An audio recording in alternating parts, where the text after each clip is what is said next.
Pour cette nouvelle chronique secrète de l'Ouest, nous prenons le large avec Jeanne de Belleville, première femme pirate de France. D'Angleterre. De Bretagne.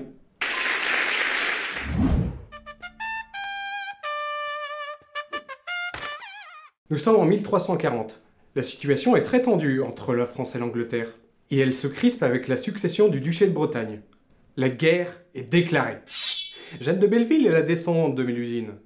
Vous savez, celle qui se transforme en femme serpent tous les samedis.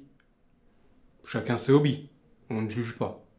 Mais à cette époque, c'est surtout l'épouse d'Olivier de Clisson, seigneur très influent des marches de Bretagne. Jeanne est tout en amour pour lui, et ça se comprend. Il est beau, vaillant.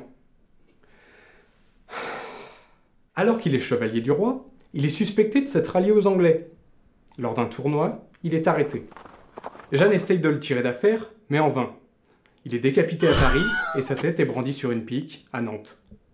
Jeanne est alors dépossédée de tous ses biens. Mais trop, c'est trop. À 43 ans, elle devient la tigresse bretonne, sans doute en raison du blason de la maison des Clisson. Elle commence par semer la terreur sur Terre, en massacrant hommes, femmes, enfants, vieillards. Isséo! Elle prend la mer avec 400 hommes, dont ses 2 enfants. Et c'est maintenant que commence le vrai carnage. Même si elle frappe souvent à l'aveugle, son but premier est bien la flotte française. On la prend pour une créature maléfique. Par ses chants et sa beauté, elle attirerait les marins pour mieux les tuer. Mais le vent tourne. Lors d'une bataille contre les Français, elle perd l'un de ses fils.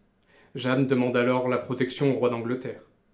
Il faudra attendre la déculottée des Français par les Anglais et son mariage avec le So-British Walter Bentley pour qu'elle puisse retrouver son héritage paternel, dont la ressource principale est le sel. Il deviendra l'un des hommes politiques les plus puissants de France. Un conseil, évitez de mettre une Bretonne amoureuse en colère. La vengeance, c'est un plat qui se mange froid et salé.